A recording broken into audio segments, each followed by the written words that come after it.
the modern day muses. And we're here to tell you stories from all across the world from any time. And on today's episode, we are going to tell stories about the heart of Africa. From the heart of Africa. It's fine. We've done this multiple times, we're not going to do it again. And not only will we be diving deep into the heart of Africa, but we will also be looking at a specific story and how that is African storytelling in itself and the future of African storytelling in a modern day society. And the story that we'll be looking at is Tshepiso and the Great Drought. Let's get into it. Once, in a small village on the banks of a river, a young girl was born. Her parents named her Tshepiso. And they raised her to be kind and to love all things. She took these messages into life and cared for everybody and everything she met. From inviting all of her friends to her house for dinner, to cleaning up after any litter along the riverbank. For years, Tshepiso lived a peaceful life until the Great Drought. The village grew desperate and began to do anything for water. Digging deep into the earth, praying every day, and even trying to find water in trees. However, nothing worked.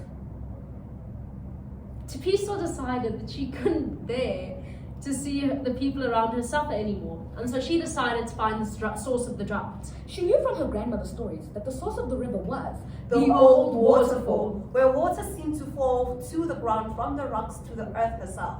And so, Tshepiso set out on her journey with encouragement from all the other people in the village and began to follow the dry banks of the river. Soon she came across a group of people with axes standing underneath a large tree. She stopped to talk to them. Hello, my name is Tshepiso and I'm looking for the old waterfall so that I can end the drought and help my village. Do you perhaps know in which direction I could find it? The people laughed and shook their heads. The old waterfall doesn't exist. It's just a fairy tale. And if it was real, there would be water in the river and we would have something to drink. And that would feel refreshed and continue to cut down the trees to sell the wood. Tshepiso was taken aback. What do you mean? Why would you need so much wood and why would you want to sell it? Again, they laughed. Foolish girl, we need the wood so that we can sell it so we can make money. So she asked another question. If you don't need the wood, then you shouldn't cut down the trees. Is money worth more than nature? They laughed for the third time. Of course! Why would nature be more important? Then they picked up their axes and left. Walking into the trees next to the river, Tshepiso was shocked at the people and how little they cared for the world around them.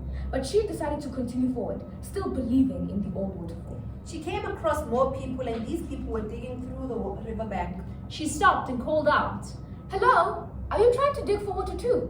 The people looked at her with annoyed expressions and replied quickly, "No, we're searching for precious metals in the sand."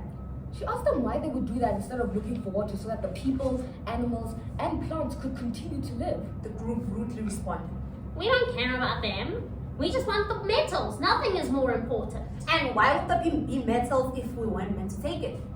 Tshepiso didn't reply and walked on, feeling angry for nature and thinking of how to save it. She eventually came to a massive pile of rocks that climbed as high as her eye could see. She recognized it as the old waterfall! She walked forward and hesitantly touched the bottom boulder and began to talk to it, in hopes that water would spring forth. However, nothing happened. Sadness consumed her and she began to walk away, back towards her village, when she had one last idea. She turned quickly to face the old waterfall and began to speak. I apologize for people who misuse you and want to destroy you. I wish that they could know what you do and how we need you for the future. I promise that I will continue to fight for you and make people see that nature is special. All I ask is that my village may have some water, so that we may grow strong to spread the message of your importance." The rocks reacted to her words with a massive rumble and shift, and then sat still. The girl returned to her village knowing that she could at least try to save nature. Little bit by little bit. And when she arrived back, she was shocked to see a large pool of water at the center of her village, coming from underground. Her grandmother quickly appeared by her side and explained that Mother Nature herself had blessed the community with water because Tshepiso promised to help save and preserve nature. And so, the community grew strong and traveled across the world to spread the word of sustaining nature. And everybody who joined in with them was allowed to enter the village and drink the blessed water. And yeah, man, that was a story. Let's get into discussion. Alright, so let's get into the discussion portion of today. I'm going to start us off just talking about some broad ideas like orality and oral storytelling, because this is an example of oral storytelling.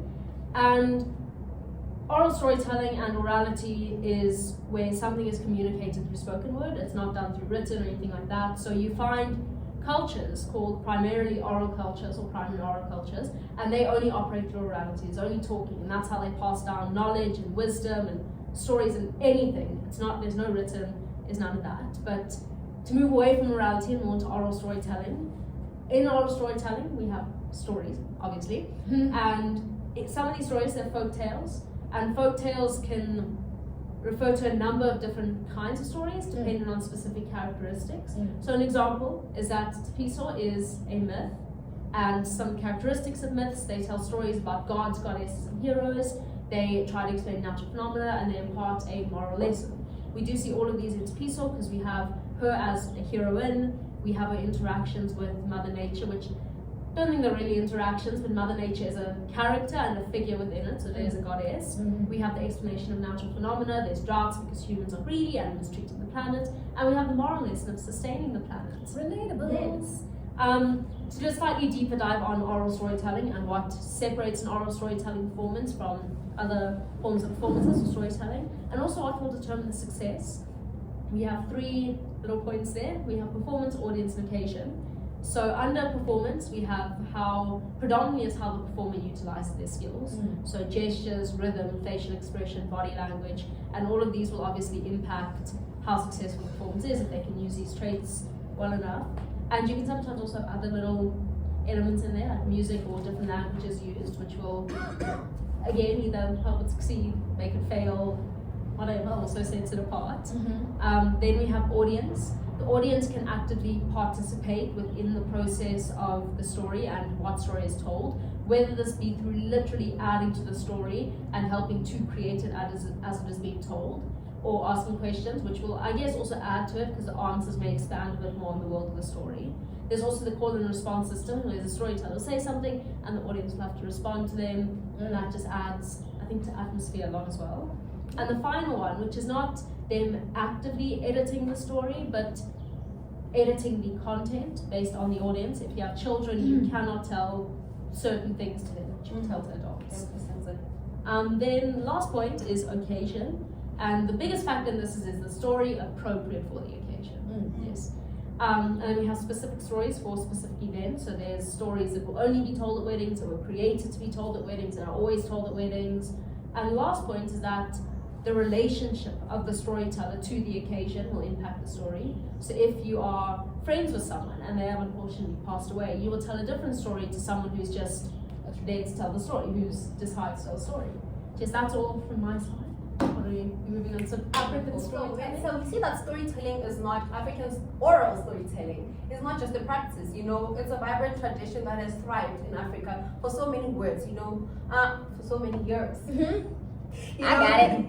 I got it. We got you. It's like a river. Imagine a river just flowing with history, like beautiful things, like codes and everything. When they said water holds memories. Yeah, carry on. Same thing. Carry on. The memories So of sorry. the people of Africa. It serves as a mean of passing down traditions, values, codes, history, and cultural knowledge about our people. Just reflects on the human relations among the people and the animal world. So now picture this. It's a communal fire. We have storytellers and they're just sharing stories about myths, wisdom, our beliefs and everything,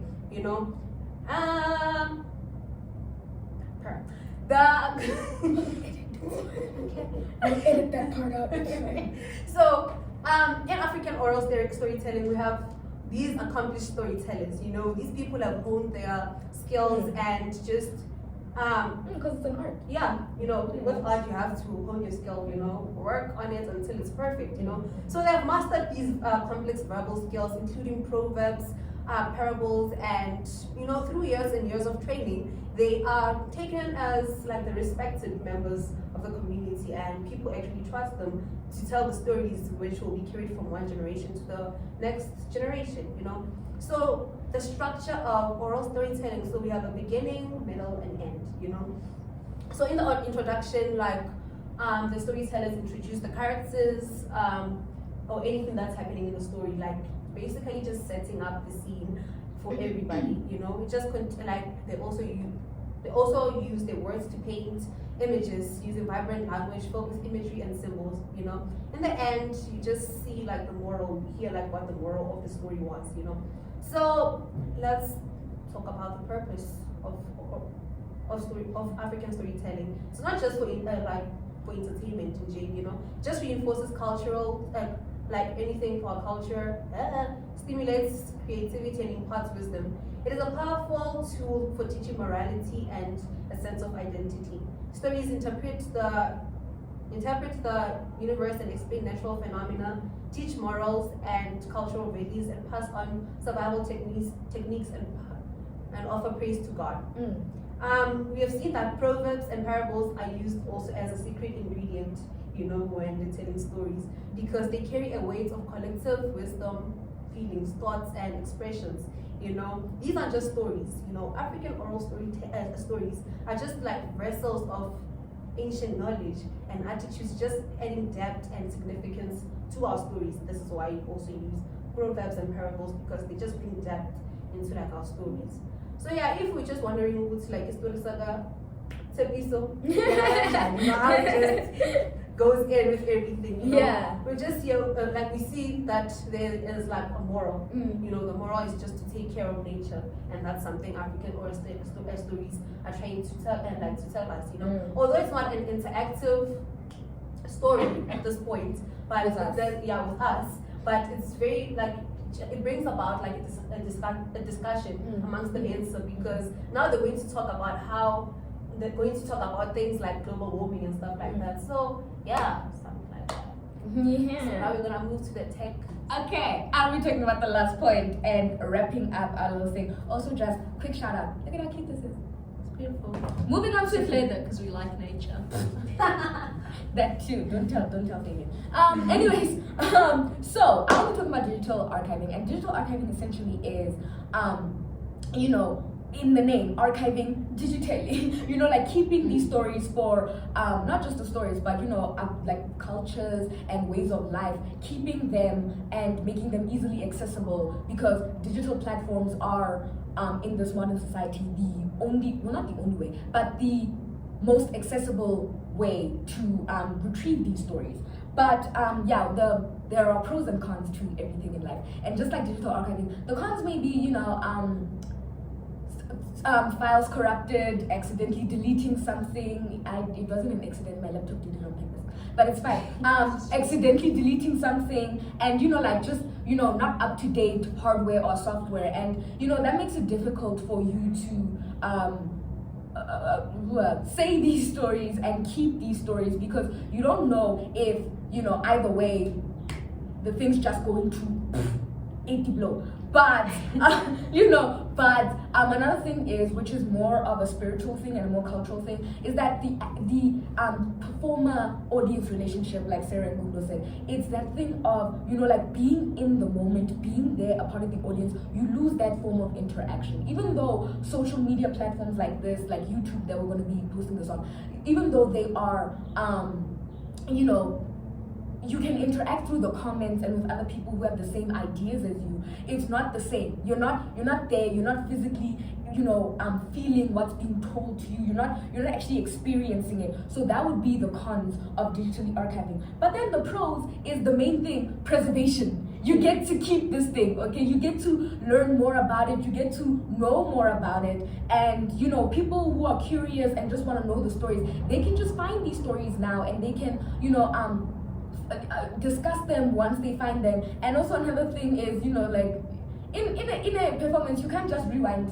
You can't just, I didn't hear that. Like with digitally, you can rewind anytime you want. You can rewind, you can listen to it while multitasking, because again, it's another oral thing, not this oral. It's AU oral. While you're just cleaning the house or while you're just doing something else, you can multitask and listen to this thing. And you know, it's just easy to distribute. It's so simple to distribute, because you just post it and people have access to it, and it's that easy. But yeah, you know, with combining the two of, because there's always going to be that thing of like, is it really oral storytelling then? African traditional oral storytelling. Is it really that? Then you have this thing of, I read somewhere where you have techniture, which is technology and literature. You put those things together and you see that this is how we have to move forward in the modern world. We can't just ignore modern society. We can't just ignore the benefits that technology has for us. We need to see how can we further utilize that and move forward as a community, as a culture. And it's not taking away from the oral storytelling. It's not going to be taking away from, because it's still going to be happening. People are still going to be speaking to an audience. It's just that other people can now document it and keep it for many, many future generations and many, many years to come. Because, you know, not a lot of people are telling stories in their cultures or, you know, passing them down. But yeah, that was just my piece. And yeah, you know, another thing is editing. You won't know if you messed up. That's another pro to digital archiving, editing. You won't know. You won't know. But yeah, that was our episode, and we hope that y'all like that. Thank you so much for tuning in, and we will see you next week. Same time, same place, different story. Different story. And remember, We are the modern day newsers. Keep forgetting. We're never gonna get it, but we will. We For will. you, one day. Bye. But yeah, like, comment, subscribe.